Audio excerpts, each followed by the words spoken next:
Según sostiene el doctor Stephen Greer y otros muchos investigadores dentro y fuera del campo del fenómeno ovni, en los Estados Unidos existen numerosos programas de desarrollo de tecnología súper avanzada que están fuera del presupuesto ordinario y del manejo de las instituciones gubernamentales. Ni siquiera el Congreso o los presidentes de la nación han tenido acceso o control en esos programas. Este inmenso complejo tecnológico militar industrial ha sido capaz no solamente de replicar tecnología alienígena, sino que han trazado un plan de dominación mundial, poniendo inicialmente en marcha un escenario de guerra psicológica, a fin de preparar al planeta sobre una amenaza del espacio exterior, para que llegado el momento y como acto final de esta conspiración, usar este tipo de naves y tecnologías para atacar la Tierra y unir al mundo alrededor de una junta militar completamente controlada por estos factores de poder. Durante muchas décadas, eventos que parecen de origen extraterrestre, como los casos de abducciones de personas, mutilaciones de ganado y otros ejemplos, han sido un completo engaño meticulosamente planeado. Pero según Greer, esta fase está próxima a terminar para dar inicio a su etapa más siniestra, una amenaza a la existencia misma de la vida en la Tierra. Pero dejemos que sea el Dr. Greer quien lo explique en la siguiente entrevista.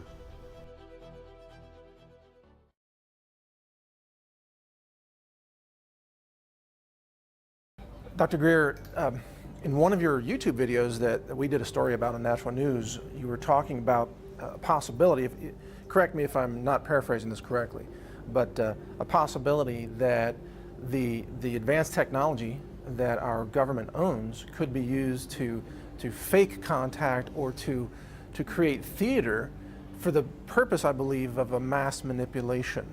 Sure. So between 1953 and now, there's 64 years. If you look at the 1953 document from Bedell Smith, the CIA director, it talks about the psychological value of the UFO subject. Now, this was around the time they mastered gravity control. They had all these projects going, and they realized that the people, some 5% of the public have seen a UFO. So they figure at some point we're not going to be able to really hide the fact these are around, but we can do a psychological game where they are either debunked and ridiculed so that no one in polite or scientific establishment will talk about it, which they were very good at discrediting. And if they do, they'll be considered lunatic. But if they get through that and believe it's out there, they'll think it's a threat. All right. So beginning in the 50s and 60s, they began hoaxing events. So the hoaxing of extraterrestrial events using things that look like a UFO, made by Lockheed Martin, and my uncle worked for Northrop Grumman in these classified aerospace projects where they have these anti-gravity devices, look like a flying saucer. They're not ET. There are ones that are extraterrestrial, but I'm talking about the ones that are man-made. And they will stage events. And then they started, in the early days, they started getting people with certain deformities or with very short stature and doing like Hollywood costumes. And they would go and put these things out and they'd start abducting people. Now this Air Force intelligence officer admits this, that the military, very deep, unacknowledged special access projects have been involved in the hoaxing and faking of contact events for their psychological warfare value. And what that means is to induce fear. Okay. Okay, and the long-term plan, as Werner von Braun said, his spokeswoman for the last 4 or 5 years of his life is a whistleblower on our team, Carol Rosin. And she said on his deathbed, Werner von Braun said, they're going to basically hoax an alien threat to unite the world around a military junta. But in order to do that, it can't come out of the blue. They've been doing the psychological warfare preparation since the 50s and 60s. So what I'm saying to people is that 90+% of everything on this subject, on the internet, in documentaries, on TV, is disinformation designed to sow confusion and fear. that there's a threat from outer space. Now, one of the things about this that's always so amazing to me, and it shows how little critical thinking there is in the UFO field, frankly, and in the New Age field as well, is that any interstellar civilization that was hostile, coming across our little planet, beginning to detonate atomic weapons in 1945, could have shut this whole baby down in a nanosecond. Sure. All right, because you're talking about faster than the speed of light travel, faster than the speed of light electronics, communication, and weaponization. Advanced so systems. if they wanted to actually fix that problem, it would have been point, set, match in 1945. They haven't. And the reason these interstellar civilizations haven't is that, it sounds like the prime directive in Star Trek, but it is. They don't interfere unless they absolutely have to.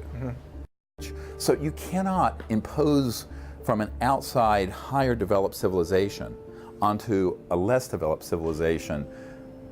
We have to evolve from within, all right? Consciously, spiritually, technologically. And if it's imposed from outside, it'll fail. But the intelligence community has seized on the vacuum, the lack of critical research and thinking in this area, to do all kinds of staged and hoax events that scare the hell out of people. Tal vez esta teoría de conspiración mundial pueda sonar como pura fantasía, pero hay un antecedente muy importante en su divulgación y fue hecho por el mismo presidente de los Estados Unidos, Dwight Eisenhower, en un discurso a la nación el 17 de enero de 1961. Oigamos lo que dijo en esa fecha. Ladies and gentlemen, the President of the United States. Good evening, my fellow Americans. We now stand 10 years past the midpoint of a century that has witnessed 4 major wars among great nations.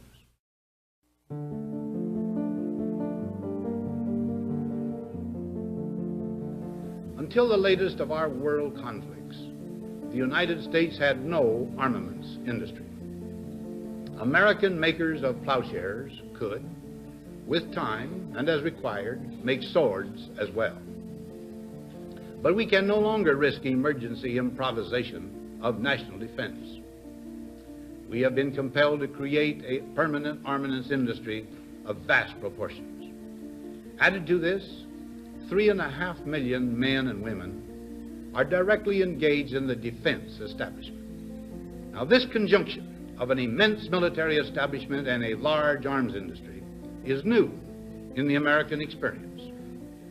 The total influence, economic, political, even spiritual, is felt in every city, every state house, every office of the federal government. We recognize the imperative need for this development, yet we must not fail to comprehend its grave implications. Our toil, resources, and livelihood are all involved. So is the very structure of our society. In the councils of government, we must guard against the acquisition of unwarranted influence, whether sought or unsought, by the military-industrial complex. The potential for the disastrous rise of misplaced power exists and will persist. We must never let the weight of this combination endanger our liberties or democratic processes. We should take nothing for granted. Only an alert and knowledgeable citizenry can compel the proper meshing of the huge industrial and military machinery of defense with our peaceful methods and goals, so that security and liberty may prosper together. Lo que sí resulta cierto es que los avistamientos de ovnis y fenómenos asociados a estos son cada vez más frecuentes e impresionantes, y ya sea que se trate de origen extraterrestre, transdimensional o incluso un engaño hecho por el hombre, están siendo vistos tanto en zonas despobladas como en grandes ciudades, y no solo por testigos individuales, sino por cientos de personas, al punto de convertirse en noticias internacionales. Pareciera que nos acercásemos rápidamente a un momento culminante en esta historia. Veamos algunas imágenes recientes.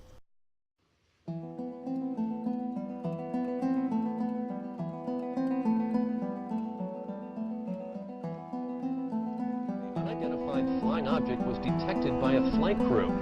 The incident has captured the attention of Chinese media. Theories about the UFO's identity are burning up on the internet as well. They include everything from a hidden U.S. bomber to an elaborate man-made hoax.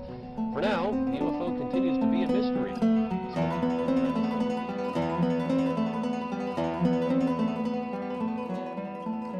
Residents are on edge this morning after another apparent UFO sighting. It's the second one in 2 weeks. The first sighting was on July 7th in an airport.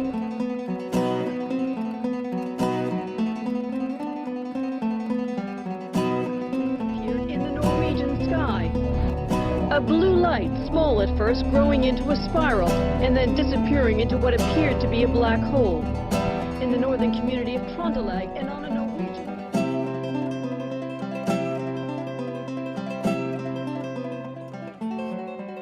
Circular formation in the sky. Footage capturing the spectacle will help weather scientists and specialists find an explanation.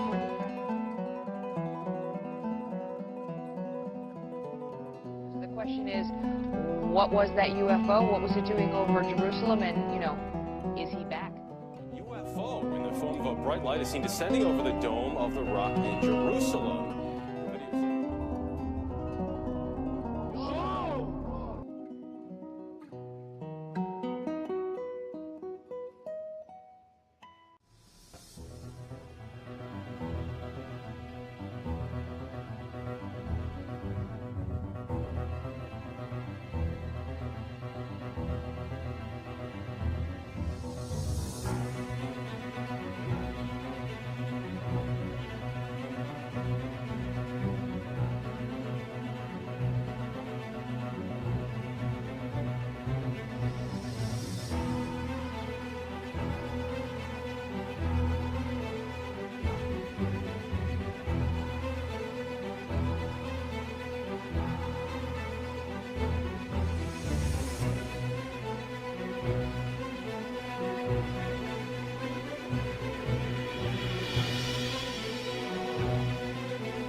Quizás lo importante de la predicción hecha por Greer no es que llegue a cumplirse, sino más bien que no se cumpla.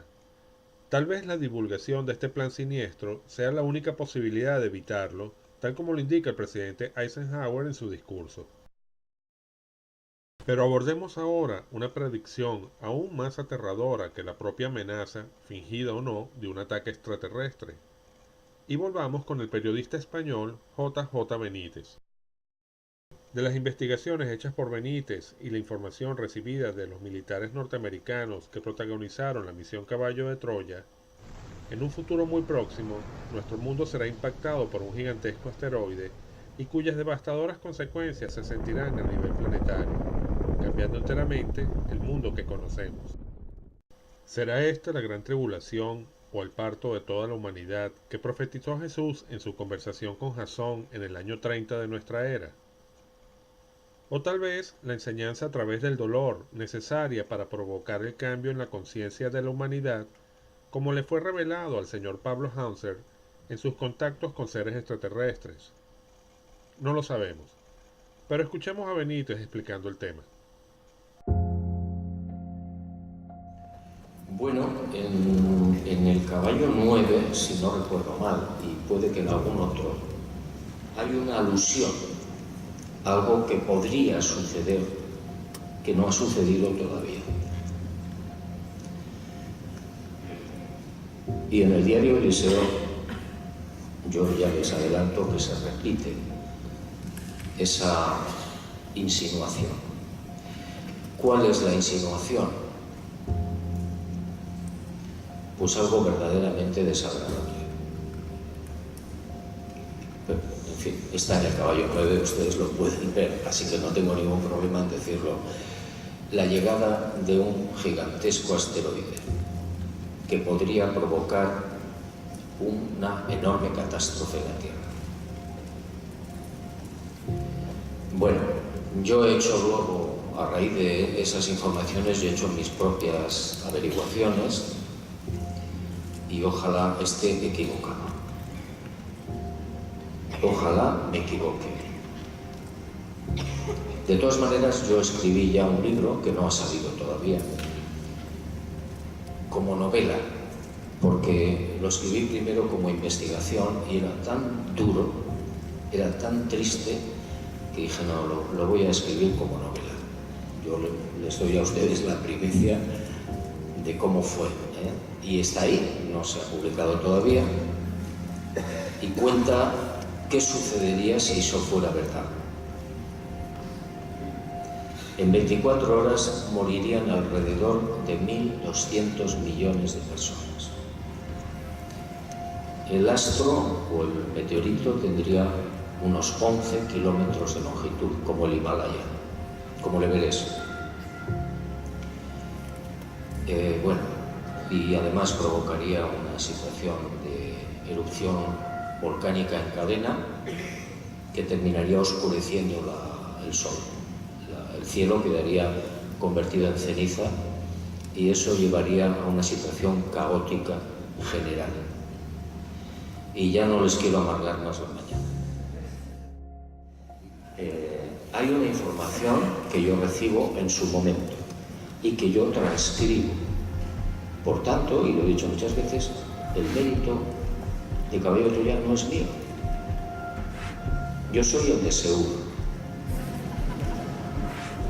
Llego el paquete, toco el timbre, se abre la mente de la persona y ya está, y lo recibe. Como JJ Benítez nos indica, él solo es el portador de una información que hace llegar a la gente a través de sus libros.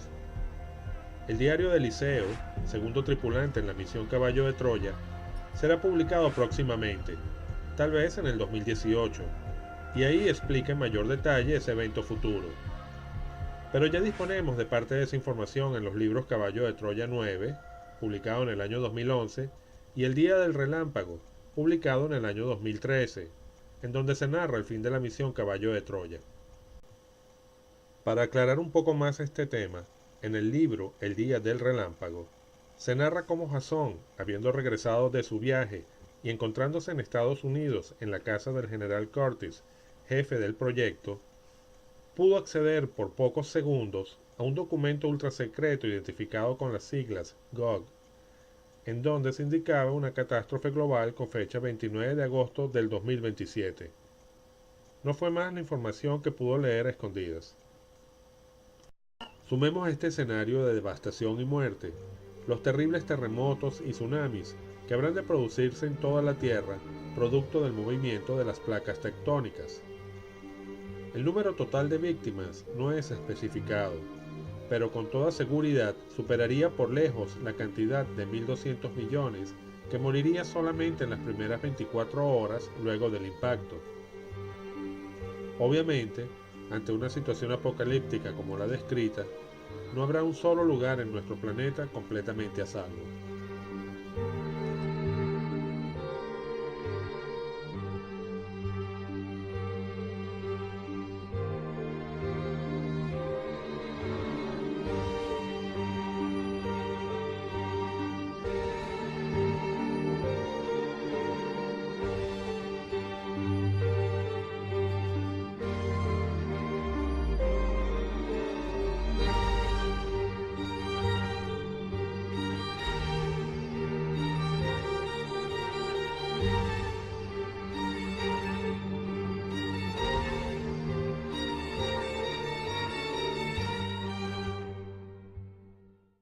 Pero estos no son los únicos indicios sobre este posible evento que se obtienen en Caballo de Troya. De hecho, a lo largo de toda esta saga, son muchas las ocasiones en que mensajes a la humanidad se dan en distintas formas a través de secuencias numéricas. Dios habla en los números, y para descifrar esos mensajes, muchas veces es necesario recurrir a la cábala.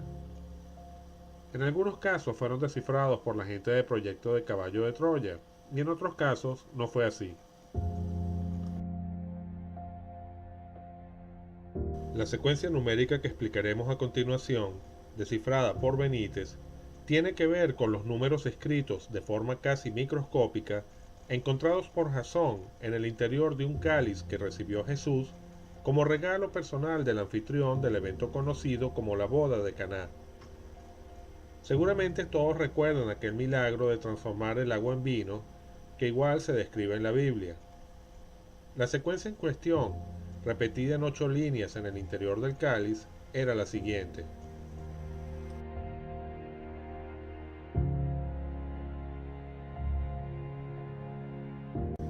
Los americanos no pudieron descifrarlo, quizás porque su traducción no correspondía al arameo, al hebreo o ni siquiera al griego u otra lengua de la época, sino que curiosa y sorprendentemente fue en español. Y aunque parezca una locura todo esto, la advertencia es la siguiente.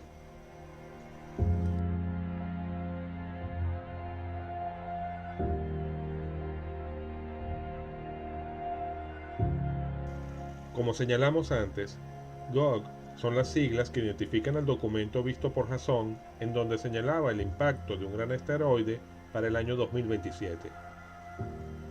Ahí se menciona que dicho impacto ocurrirá en aguas de la península de la Florida, de tal forma que resulta bastante lógico que adviertan sobre huir al sur, probablemente Chile o Argentina. Y quizás por eso se trate de un mensaje en español. Obviamente los seres que escribieron estos mensajes no están limitados por las barreras del tiempo y el espacio como lo estamos nosotros. Una pregunta obvia es cómo los americanos obtuvieron la información de esta catástrofe. No podemos responderla, pero creemos simplemente que si tienen la capacidad científica y tecnológica como para poder viajar al pasado, también la tienen para viajar al futuro. Pero este es otro tema.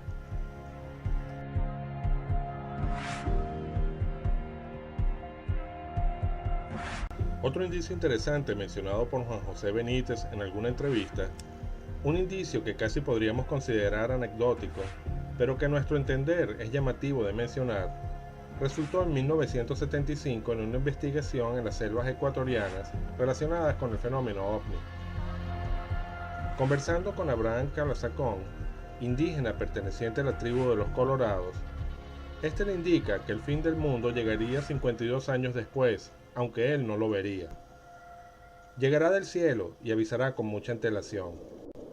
Benítez no le dio demasiada importancia a ese vaticinio en ese momento, pero 52 años contados desde 1975 da por resultado el año 2027, año de la Gran Roca.